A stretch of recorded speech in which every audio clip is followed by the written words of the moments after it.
Aujourd'hui, nous continuons avec la fonction max et la fonction min. Dans le dernier tutoriel, nous avons montré comment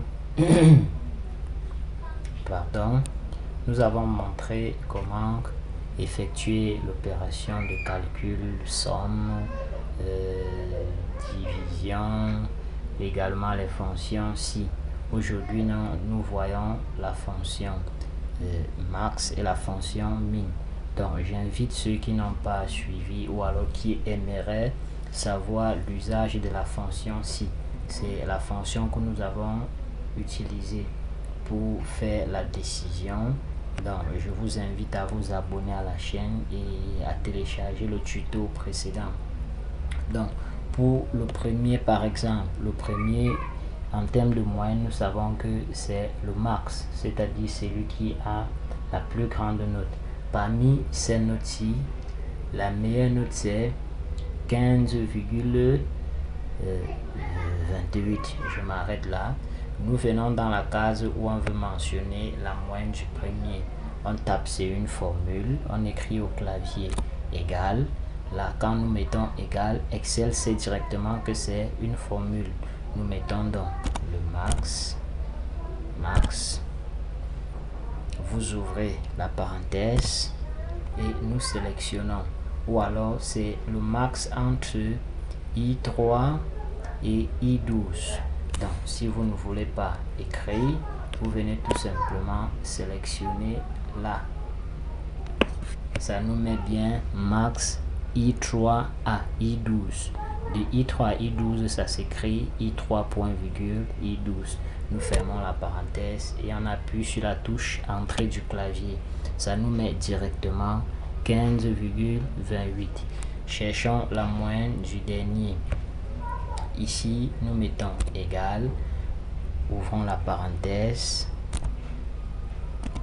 Min.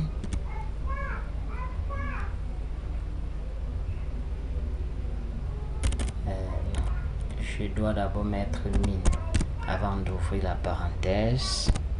Oui, nous mettons maintenant, c'est le min entre ces notes-ci. La plage, ça va de I3. Quand je sélectionne là, je reviens ici, voir la cellule de I3 à I12. Donc, je vais directement écrire I3, I3, point virgule, 2 points autant pour moi, 2 points, de I3 à I12. I12, je ferme la parenthèse. Donc, quand j'écris I3 à I12, Excel sélectionne directement. J'appuie sur la touche entrée et ça m'affiche la moyenne du dernier. C'est bien 4,511, etc. Maintenant, nous allons aussi, j'en profite, comment calculer la moyenne générale. Bon, pour ceux qui utilisent Excel savent exactement de manière mathématique comment calculer la moyenne générale.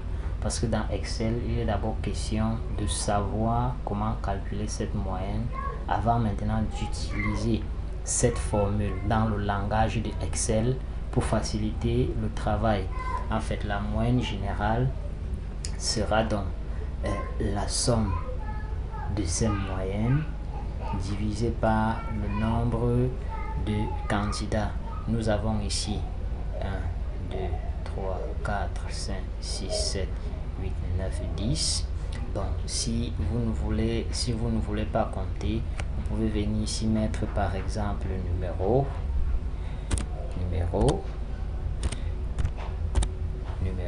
Je mets par exemple ici 1 pour dire c'est le numéro 1. Donc, dès que vous avez écrit numéro 1, parce qu'on ne sait jamais, vous pouvez avoir plusieurs données à traiter. Dès que vous avez écrit 1, vous venez ici à l'encre. Dès que vous voyez la croix se former, vous faites un cliquer, glisser, un clic gauche et vous maintenez puis vous glissez. Là, ça va directement compter.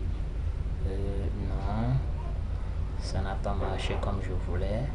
Donc, je reviens donc ici, faire une formule qui va me permettre de numéroter. Je mets donc égal à cette case ici plus 1. Égal à C3, je voulais écrire plus 1. Entrée, ça me donne bien 2. Donc j'espère que ça va respecter la formule. D'accord, très bien. Donc nous avons bel et bien 10 candidats. Maintenant je connais déjà le nombre total de mes candidats. Je vais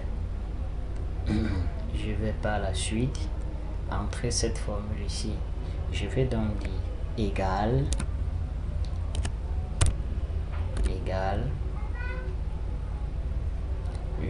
j'écris somme,